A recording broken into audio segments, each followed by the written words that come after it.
Today's guest is no stranger to disruption.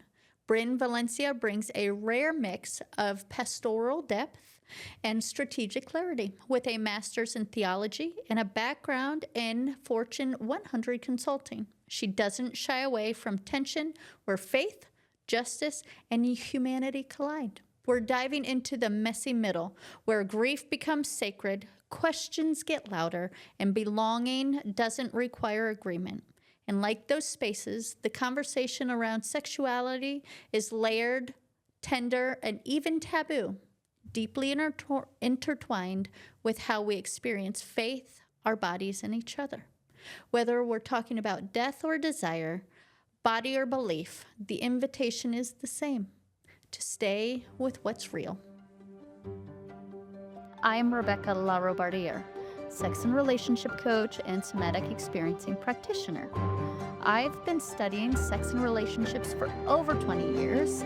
I want to welcome you to my podcast where we are going to unpack what I've learned. Let's talk about sex. All right. Well, Bryn, thank you so much for coming and being my guest.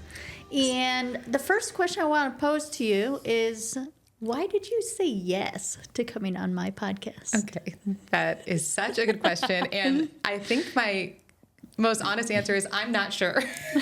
Great. I said yes, no. I said yes because I love talking with you any chance I get. We always have some of the best, spicy, fun, kind of off-the-wall conversations that I think have real impact on people's lives. I will also admit, though, that on my way over here, I may or may not have been calling one of my best friends and saying, I am heading to a sex podcast, and it may be one of the biggest, what have I gotten myself into moments of my entire life. So we had a good laugh. So I'm just excited. I mean, you've never disappointed. So I'll say that. So let's get into it. There's so many things I can say. I know. We're just going to have some fun. So great. Well, thank you. Yeah. I appreciate you saying yes. And that's not abnormal. Sam was also, when I asked him if he even wanted to do the intro, he was like, I don't know. Yeah.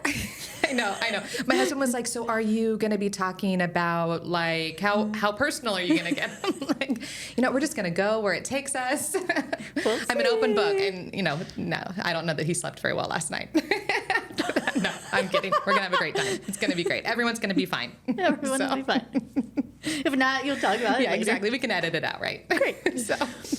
So, being a theologian, also you're not a death doula, or No. are you? No. Okay. No. Tell me a little. I am a licensed funeral director. Okay. We own Aquaterra Water Cremation. And so my role is, my personal role is that I come alongside families that are grieving and help to memorialize, help them to remember well, and help them navigate this really hard, really uncomfortable season with as much grace as we can. So, All right. Yeah. Which is probably why you're fine also talking about sex, because it's another of the taboo, the things that make people uncomfortable, not sure where to land. I seem to be a magnet for these things. Believe it or not, I did not plan my life out as very well. I have taken all of these weird twists and turns. I was in management consulting for a long time and did a lot of change management work. Now I got my theology degree. I got my master's in theology, and I'm working in faith spaces with social justice, and that feels like a very true and real part of me. And then I launched this water cremation business with my family, so I'm doing grief care.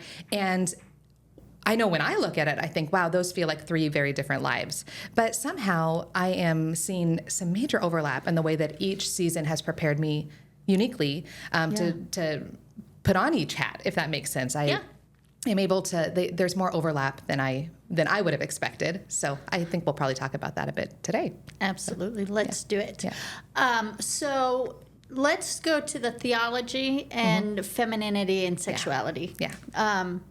Where are there discrepancies or with your upbringing and then becoming a theologian? Yeah. Where are there disconnects or overlaps or like aha moments? Yeah. So I was raised in a fairly conservative Christian home. I have a really positive childhood. I had a really positive experience with church overall. But like many people, I realized this thing that I was raised with, I had trouble. It didn't give me the tools that I necessarily needed to navigate a lot of big questions in adulthood. Specifically as a woman. Okay. There were pieces of me that I felt like didn't fit in the church. A lot of me that was not welcome in the church, my voice, even a lot of ways. And a lot, I have plenty of friends that I have a ton of respect for that just said, I'm out. Right? I don't fit there. This thing doesn't fit my life. And so left it on the side. And in some ways, I really respect that. That wasn't my path, though. Something in me, maybe it's deeply unhealthy. I don't know. But I really dug in. Yeah. And I had this curiosity that I couldn't shake.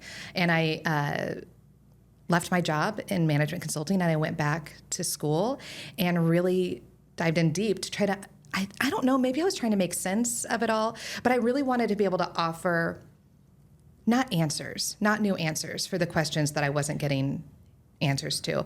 But I felt like I needed a larger framework. I needed something wider and deeper that could kind of hold these questions.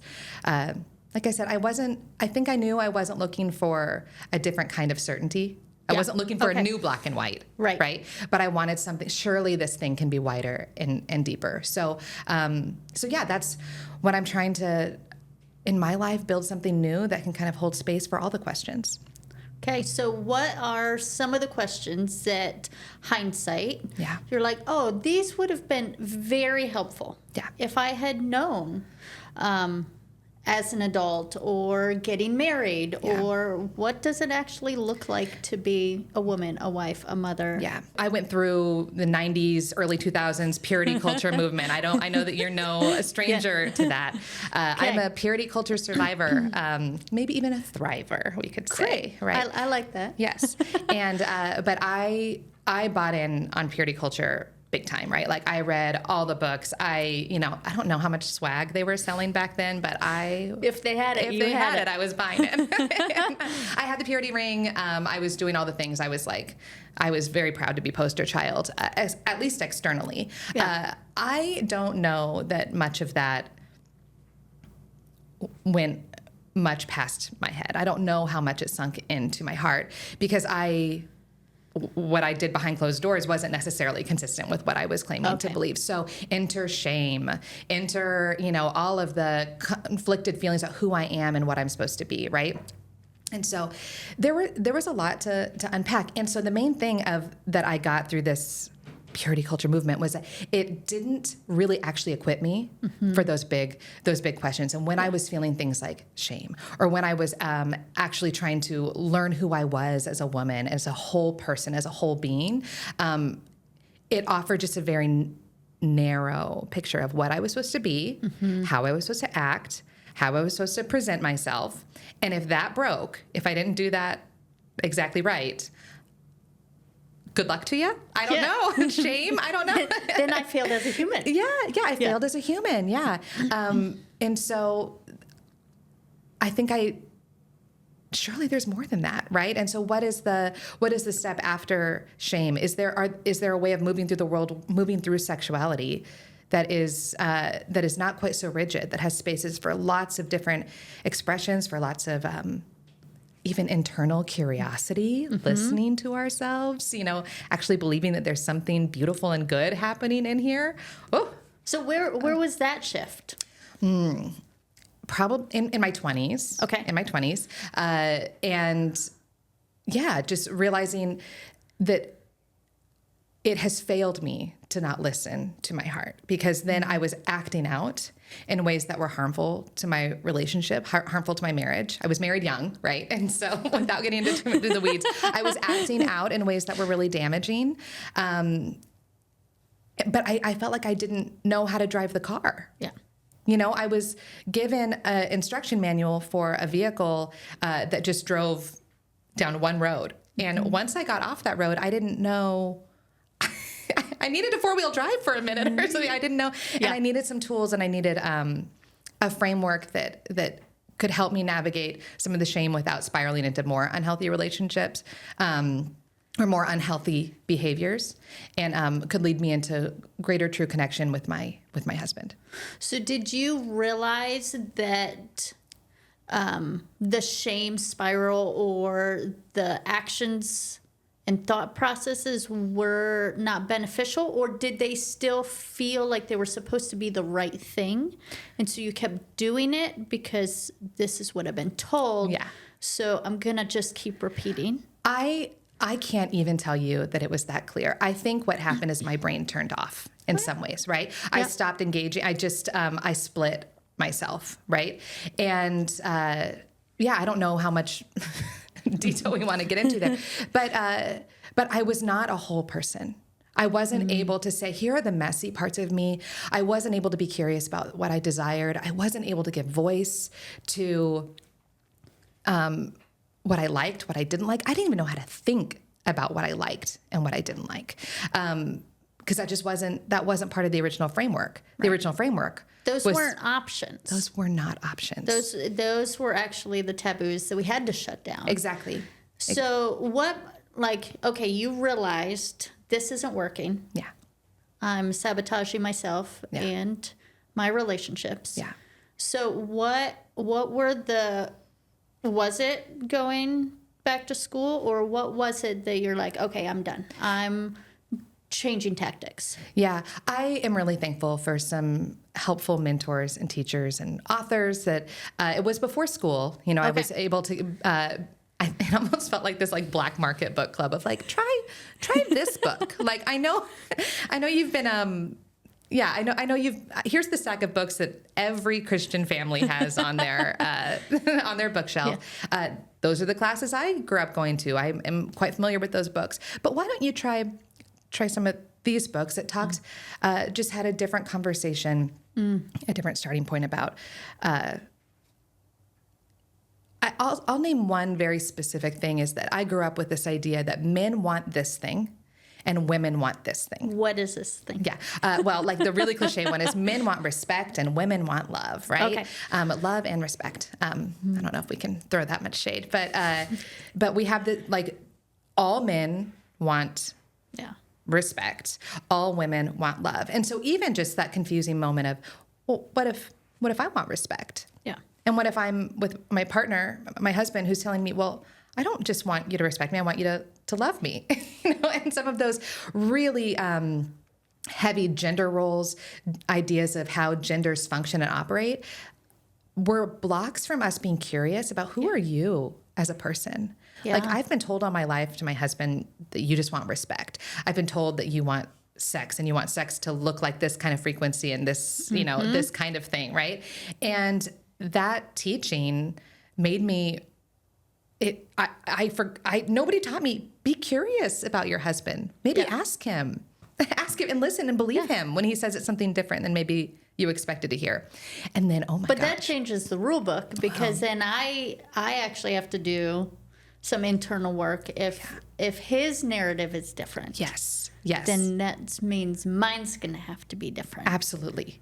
And that's for somebody we've talked about. I'm an Enneagram 1 and I like a plan and so there was something that really worked for me in the purity culture that let's name that. Yeah. That worked for me because I like the plan and I like that there's a really clear framework that in theory I could work and that's how I would be successful. That's how I would earn love. Right. And so when you start going off grid, when you start going 4-wheel drive and just getting into curiosity and wondering about yourself and your partner, and then it's like, but there's no framework here. You lost your guidebook. I lost my guidebook. Yeah.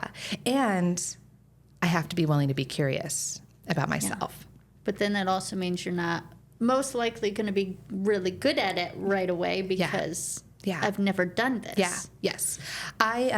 There's this, I was recently reading a book by my friend Becca Stewart talking about permission to matter and women's kind of journey into waking up to themselves, waking up to who they are. And she talks, this was not her original idea, but she talks pretty well about like the wounded child. I'm sure this is very integrated in your work.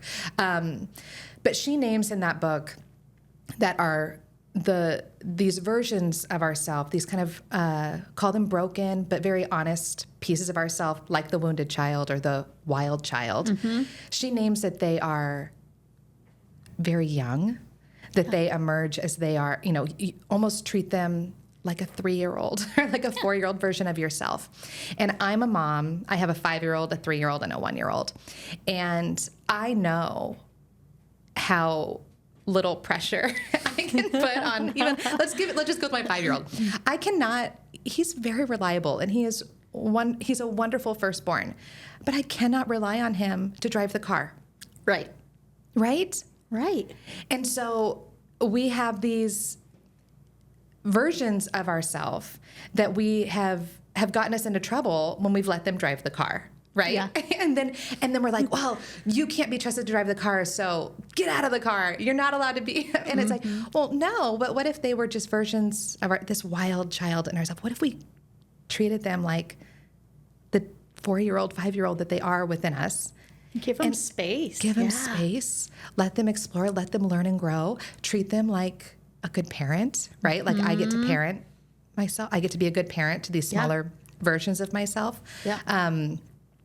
That feels like a much more hopeful and helpful way for me to move through this idea of how to be, how to pay attention to myself, all these little parts of me, all these little pieces of me that are curious and growing and desires, that I can be curious about them without letting them drive the car. Yeah. Right? It gets to be both. Because some people think, oh, we have all these impulses, you have these desires. You just have to run off, and you're going to run off with the man that you met at the bar, It's like, But no, probably not. No, probably not. Not if you have, not because we get to parent those parts of us. But it well. doesn't make that impulse bad. Yeah. Like, you want to actually be like, oh, I get to have this impulse. Yeah. Okay, what am I going to do with it? Yes. And instead of shutting it down, like, play with it. Play with it. Yes. Yeah. And we, I grew up with that really strong idea that your feelings are bad. Oh. Right? Feelings are desires are sinful. Like we can quote all desires and pleasure, yes, they're very sinful. Very sinful. And emotions are weak. And emotions are weak. See, it's like you've heard this before. It's like it's a theme. Yeah, there's this really strong idea that what is happening in my body is not to be trusted. That may be the most generous interpretation. Definitely. Do not trust your feelings. What can we trust? I don't know. I actually don't know what they think you can trust. We have to logic it enough for whoever is telling us. Yes, it's that outside. It makes sense. Yes, it's outside of you. You can trust something that's outside of somebody smarter than you. Yeah. Might have written something down. Or more convincing. It doesn't matter if they're smarter. They just have to be more convincing. Yes, exactly. But yeah, so we, especially as women, we outsource our permission. We outsource, we don't even know how to pay attention to our inner knowing or our desires. And because something outside of ourselves must know better. Yeah. And then we wonder why we have trouble accessing desire. Yeah. Our whole life or at least our whole adolescent life, we are taught to turn off desire, turn off inner knowing, turn off listening to our bodies. Yeah. And then somehow we're supposed to flip the light switch on, and be phenomenal. And be phenomenal and be super like in tune with everything. Yeah. It's like, and be able to read ourselves and them and and make it seem effortless.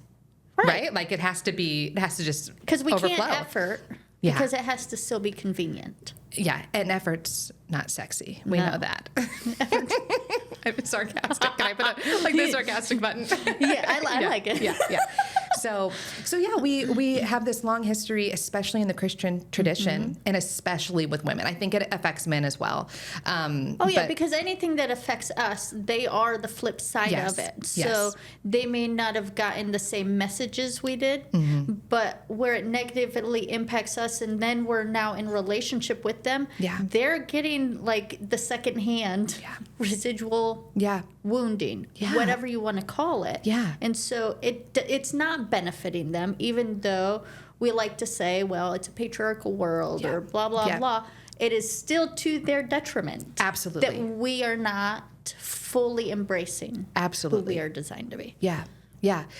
Yes. And I do believe that they are told as well that they do not have deep wisdom within them. I think I can speak for the men in my life that have lamented the way that they feel like they have to outsource knowledge and knowing, and we're not given tools and practices for paying attention to what do I want? And almost even more so, my husband and I joke.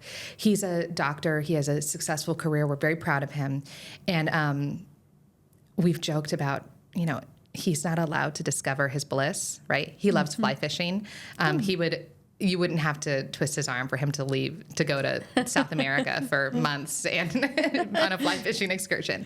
And we've joked like, honey, you don't get to have a bliss because you have a lot of work to do here, right?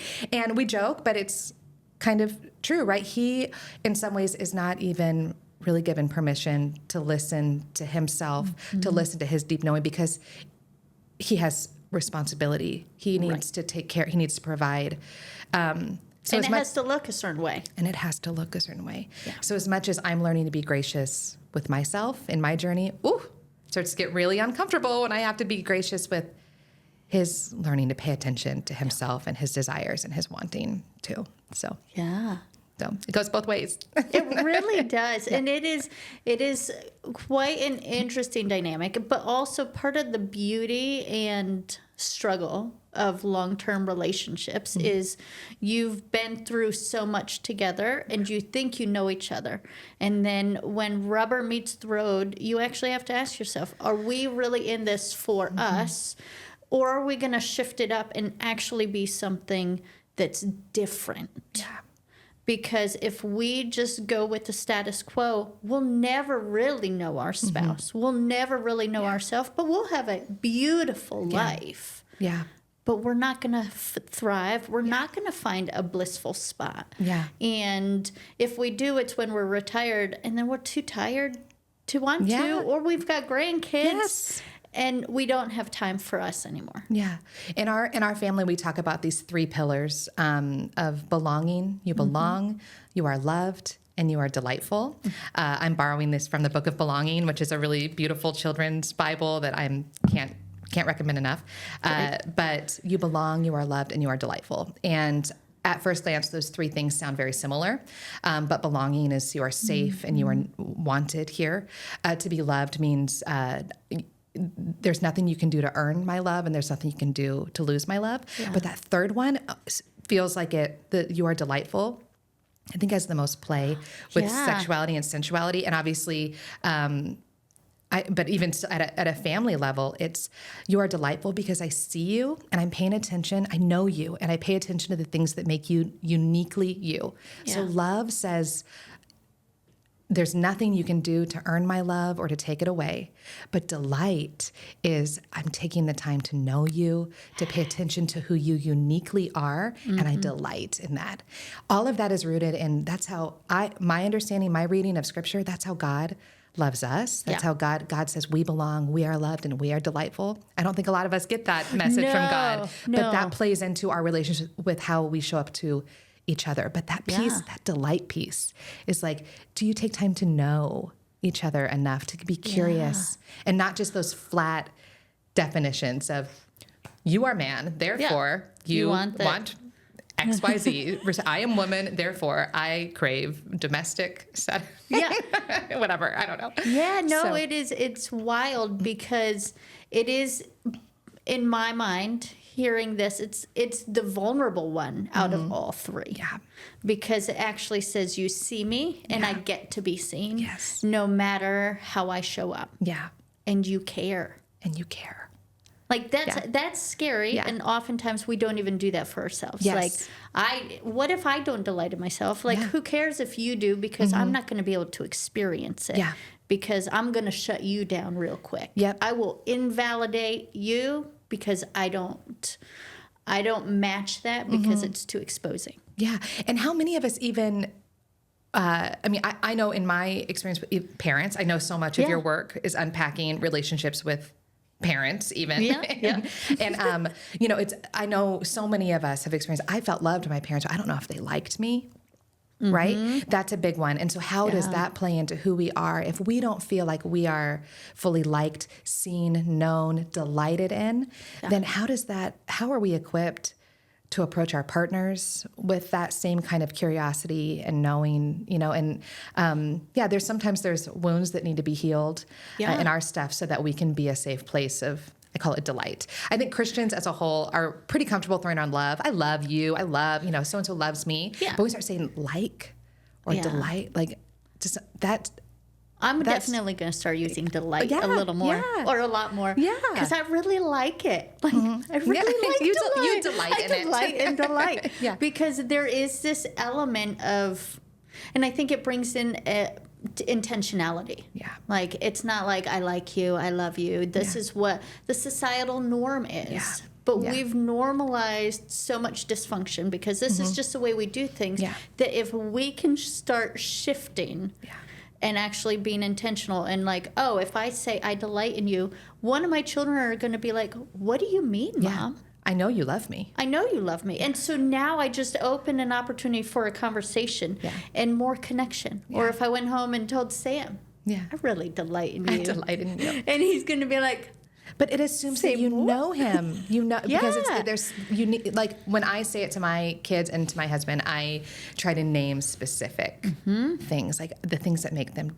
I have 3 boys. They need to hear what makes them different from their brothers, right? And I need my husband, and I know I need to hear that you see me differently than you see all the other women of the world. Like, we're not just like partners. We don't just do life together. You've created something lovely and beautiful and day in, day out. Yeah. But I'm still choosing to see you. Yeah. And that's big and that's heavy, and it's not the normal conversation. It's not the normal conversation. Yeah. It's so much beyond just tolerating and accepting. Again, it's like it's the opposite of, it's like it combats gender roles, Yes. And I'm not actually anti-gender roles. I'm anti-lazy gender roles. I'm anti-people just saying, oh, because you are woman, therefore I know everything I need to know about you. Right? Yes. That's very cringy. Yeah, it's very cringe. We can do better, right? Yes. We can do better. And so trying to take time to know deeply, to know intimately I feel like there's something, now I get nervous to even say sensual since we're talking about family aspects, but there's that connecting, that life force connecting piece is kind of embedded in delight, I think. Yeah.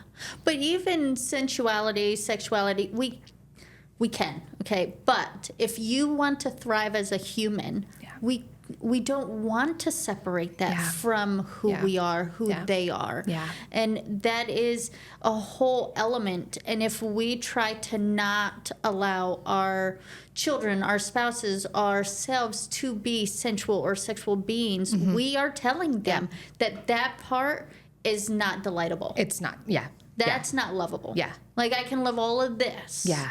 Yeah. But I delight in you except for you actually get to embrace. We have very narrow ideas of what is delightful. Actually, and we have lots of conversations around, so I come from a Christian background. I talk to a lot of Christians about how we do this Christian thing, right? Just to put that really plainly. So from that, I draw a lot of context from the Bible, because that seems to be a shared place. I will start by saying, though, that I'm the first one to name that how the Bible has often been used for harm, and it's been used, things taken out of context, things taken out of what I understand to be appropriate intention in the Bible, and have been used for great harm. So we'll just say that to start. Yeah. But it's still, for me, I have found the Bible to still be a place of great healing and some restoration work. That said, a lot of what we get in the Bible, especially the New Testament, there's this idea from that, and there's big Gnosticism is the big heavy theology word, right? That's my seminary word, that spirit is good and the body is bad. We'll just say that simply. So if I want to be good, if I want to be a good little girl in God's eyes, I need to do everything I can to move away from my body and move towards the spiritual, right? Right. That's from Greek thought. That's why we see a lot of it in the New Testament. And fun fact, the Gospel of John, most scholars agree, was written as a direct response to Gnosticism because John is saying, this is the water we're swimming in, and it's not good. So John's whole gospel, you see him talking about Jesus with flesh. John's gospel is where Jesus spits in the mud to heal, the blind man, to make the mud. It's like a really, really body. Yeah, it's very tangible. It's a very tangible gospel, especially if you read it in comparison to the other ones. John is doing something to prove. Oh, and John's opening words was, God became flesh. The word became flesh. John, from his opening statements, is like, I know what you've heard about this body being something to escape, this body, the way you feel, your feelings, your this flesh being a problem to solve. And he's like, no. God from day one said it was good to make flesh in Genesis, and it's good to be in flesh, that Christ became flesh. And it's like, how did we miss that in the way that we talk to our kids, the way that we talk to each other about our bodies? God didn't see our bodies as a problem to solve. Yeah. We're not a mistake. It's not a mistake. There's something beautiful, and the divine decided to inhabit flesh. Yeah. It wasn't an oversight. That wasn't a mistake, right? And how does that change the way that we talk about our bodies, paying attention to our bodies, enjoying our bodies, Yeah. That feels like a huge shift from what I was raised with. Yeah. So how have you implemented, okay, my body is all good. Yeah. It was intended. Yeah. Every part of it. Yeah. That is a really hard question. And to be honest, I'm still on that journey, right? Like, you don't just unring that bell. No, right? no. So I'm one of those that even when we start to have conversations around like the word sensuality, my shoulders might go up. Again, recovering purity culture girl, right? But some of the helpful guides for me have helped to reframe the idea of sensuality as the creative force that's in you, the life-creating force that's inside of you, that fire that burns within you, that starting to reframe that as sensuality. So anything that can I name things that I desire to create? Are there things in me that are, I guess, just are creative, whether that's cooking a wonderful meal. We've shared a couple of wonderful glasses of wine, and that enjoyment, right? That pleasure is, for me, that was a really helpful starting step to reclaiming this body, reclaiming what I'll just make this sensuality umbrella much larger than sex. Yeah. Right? Sensuality is the creative energy that lives within us, life-creating energy that is within us. And so even just to ask that question of yourself of what do I like and what do I want? Obviously, in this podcast, we could be thinking, oh, what do you want in bed? And for a lot of, including myself, that can be like, I don't know, or at least in a former version of me, that's a scary question. Well, it is for a lot of people, because if you haven't had opportunity to figure out what you like outside of the bedroom, you just raised the stakes. Yeah. And now, because worth and value is determined by how appealing I am, how much you desire me, or I desire sex, or sexuality, and how much I embrace it. So if I'm supposed to say this is what I want, you just set me up to fail, because that's high stakes. It's really high stakes. Yeah. It feels really scary. It is scary. And honestly, when you're scared, that feels not very sexy, right? No. So it feels like I'm trapped in this whole thing. But that question of what do I want, I think we can build muscle for that. Or I'll say this. Especially women that came were raised similar to how I was raised. don't even realize how uncomfortable we can be with that question Oh, of yeah. what do I want, period. Let's take the bedroom out of it. Yeah, let's like, what do you want for dinner? What do you want for dinner? I was on a women's retreat in Altea, Spain, and it was a lovely, lovely. sounds lovely. I know. I have a very difficult life. I do want that. You can come with me next time. It's great. And one of the exercises they did one of the afternoons was they said, your homework is to do whatever you want this afternoon. And it's like, oh, yeah, easy done. But they said, no, you're not allowed to go in a group. You need to be by yourself. And you need to ask yourself the question, what do I want? Do you want to go shopping? Yeah. Do you want to go take a nap? Do you want to go sit and watch the ocean? What do you want? And when I realized I don't ask myself that question ever, you know, as a mom of littles, as a wife, as a, you know, I'm not great at asking that question, and it felt uncomfortable. So even that as like a tiny little reclaiming of my sensuality, it's a practice of getting comfortable just even asking that question of myself and paying attention to what do I want, what do I like, what feels good. Man, those are not questions that I was encouraged to ask because that feels dangerous. It is dangerous, and it was inconvenient. Yeah. Right? Yes. Because, okay, you grow up in a big family. Like, what if you don't like the texture of your shirt? Tough. This is the shirt This you is the shirt. have. Right. And so just get over it. Yeah. And we do a lot of white knuckling, not because they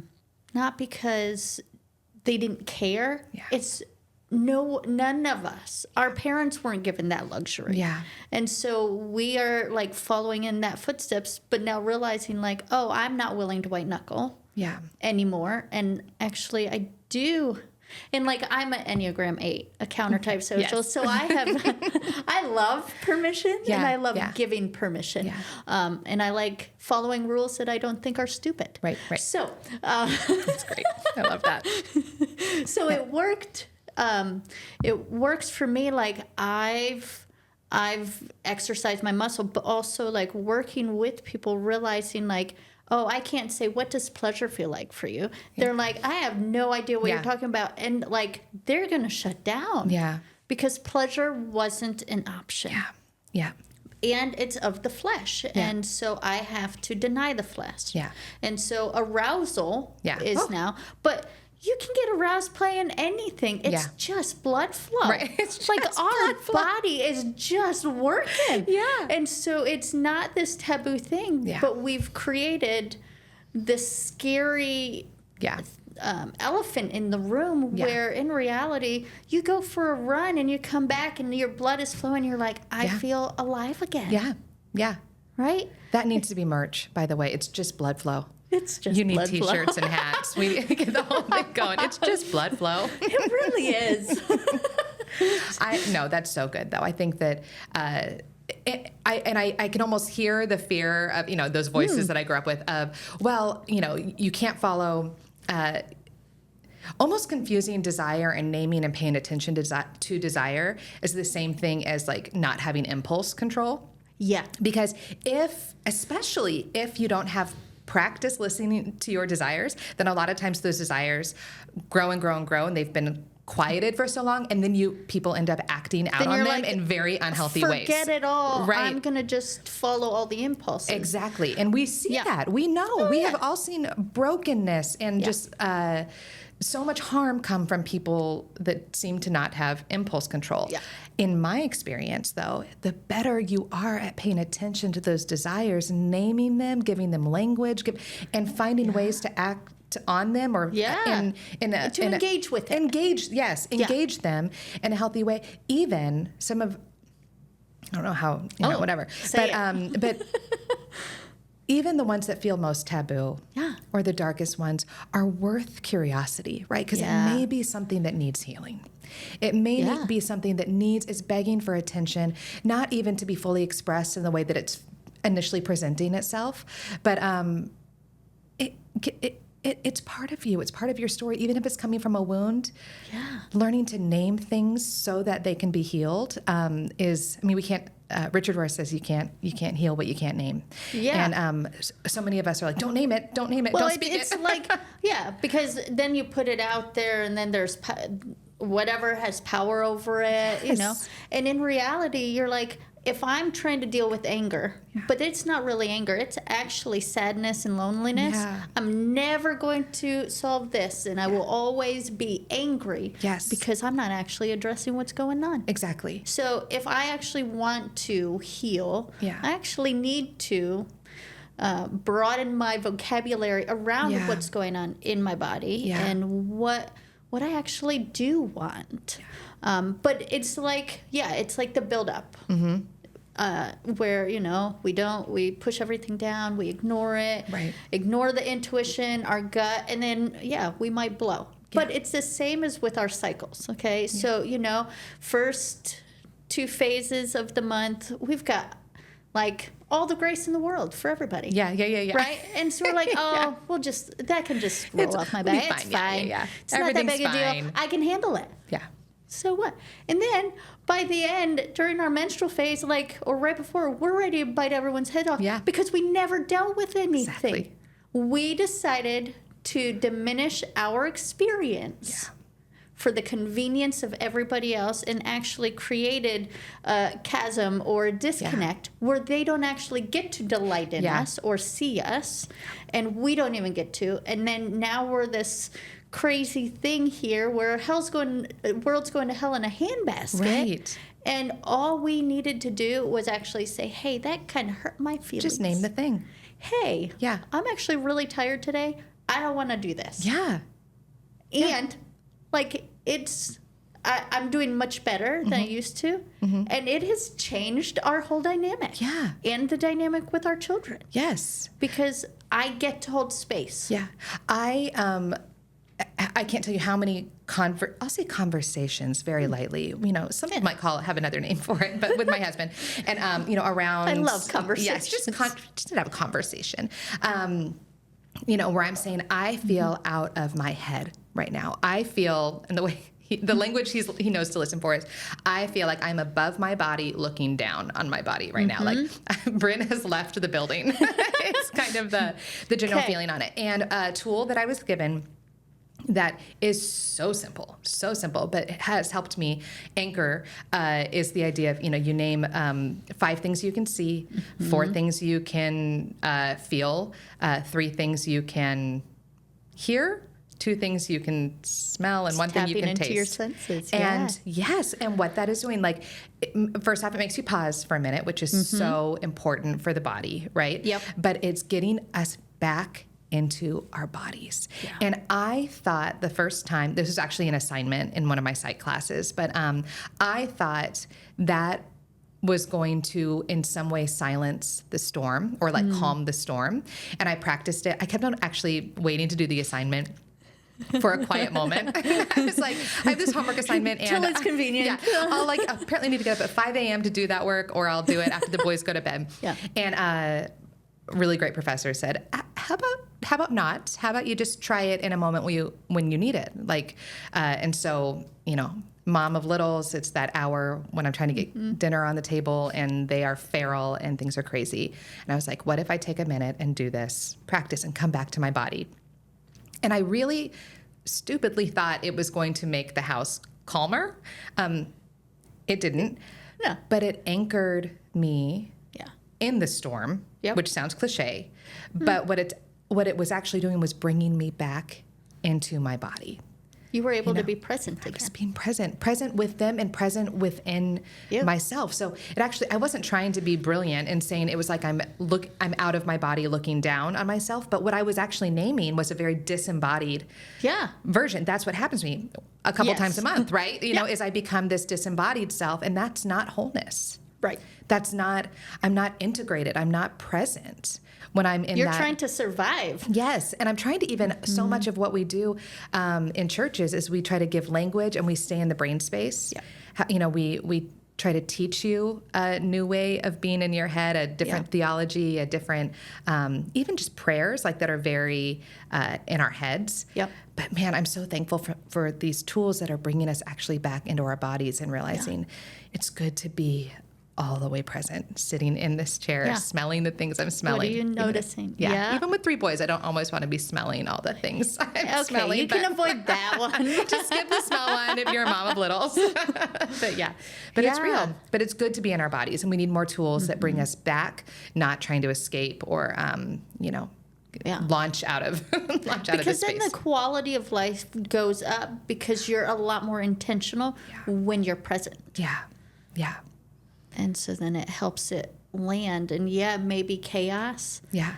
But we get to choose the chaos instead of looking back over life and like, oh, I don't even remember those days. Well, and those muscles, I think, even help us when we, talking back about sexuality again, when we build those muscles for how to be in our bodies when the world doesn't feel quite perfect, right? That muscle translates to sensuality, right? And how I am in the bedroom, even where I don't need everything to be perfect. I don't need to be stress-free. I don't need to be in a perfectly romantic environment. I mean, all those things help, right? We love that. Great. We love all that stuff.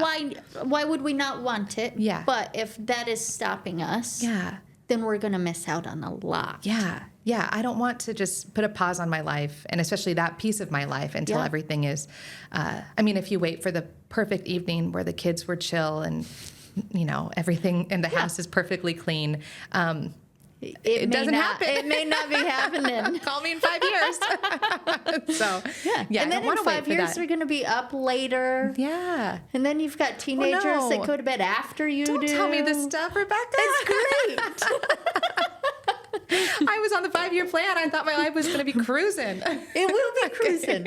It still will be cruising now. We're just cruising in our own really wonky way. It's different, and it's shifting the idea of what it's supposed to look like and figuring out what works for you and where is your value for your sensuality, your sexuality, you being present.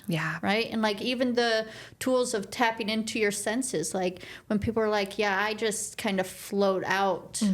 I was like, great. Just see, like, do I need to? Yeah. Okay. And then, that's so good. or even ask, like, can I come back a little bit? Yeah. Can I feel the sheets? Yeah. And notice, do I actually like the sheets that we're sleeping on? And if you don't, at some point, change them. Yeah.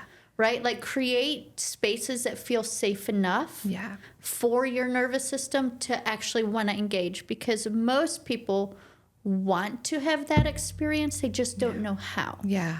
And so being able to just be present. Okay, do I like what I see? If not, turn off the lights. You get to. Yeah. I love, in all of my conversations with you, how gentle you are with people, just being people in this process, right? That we hear so many messages around should, especially as women. Sex should look and feel a certain way, or you should show up in a certain way. And you are like the anti-should when it comes to sex. I feel like that's right. Wait, I do tell people we don't do shoulds in my office. No shoulding on yourself. No. I was like, and we don't live in the black and white. We live in the gray. We live in the gray. And so it's truly whatever. Yeah, like you are such a helpful guide in being so gentle with yourself and paying attention to what you want and need. And even if that language, like what you want, feels like too scary, like then just like you just said, if your body needed to escape for a little bit, like if that was a helpful healing resource that has been a survival tool, that's good. Like, man, your body's done a really good job to keep you safe. Way to be aware. Way to like even all of these trauma responses that we have are just our bodies beautifully working to defend us and to keep us safe.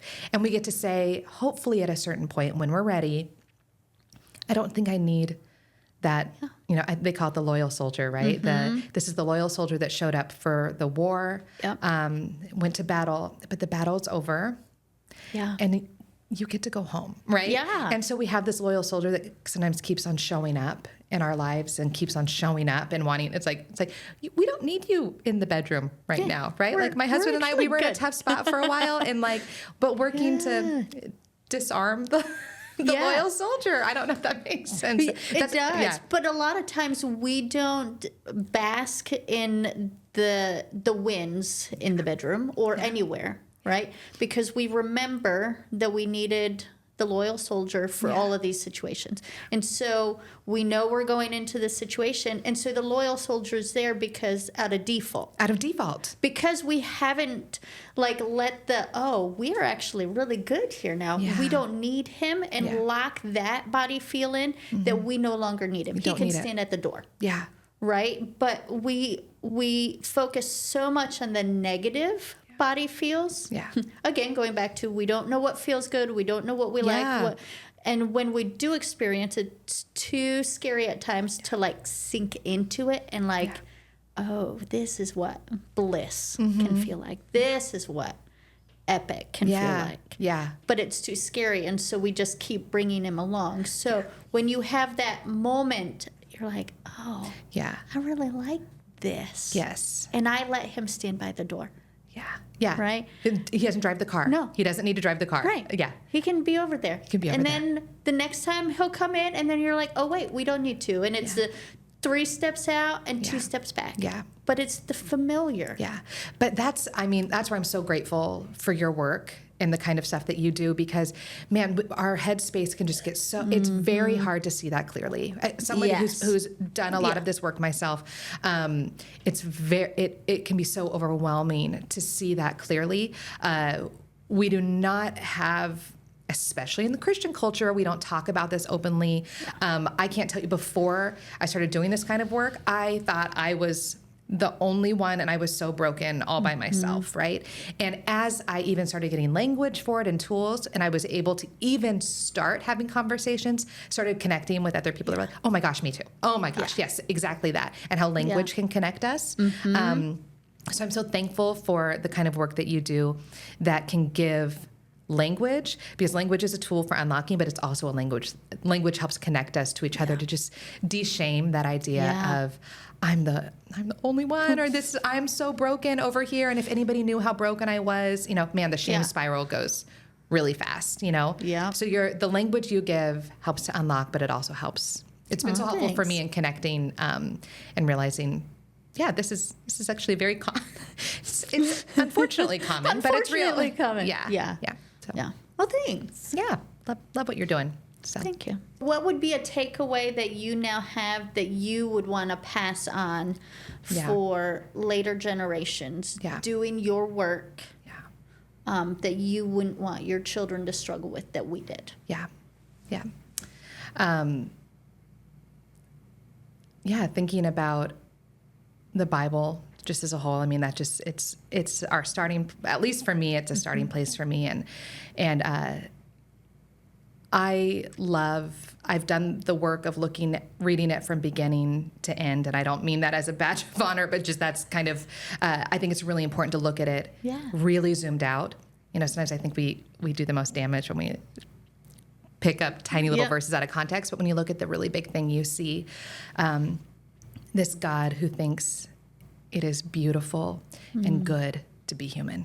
Yeah. We see that from the beginning. We see that that God delights in God's kids, and that we are delightful to God, that we get to get it wrong. I think we see a really long story of people getting it wrong and God being various layers of unfazed. Yeah. Right? I'm still here. We're more concerned than he is. Yeah. And God is most upset when we stop looking to him for healing and restoration, when we stop trusting that God is a good parent to us, right? And so I don't know if I can pick just like one verse, but just that theme all the way through. In Genesis, those very beginning origin stories. I think I heard you say orgy stories. That early story of it's good.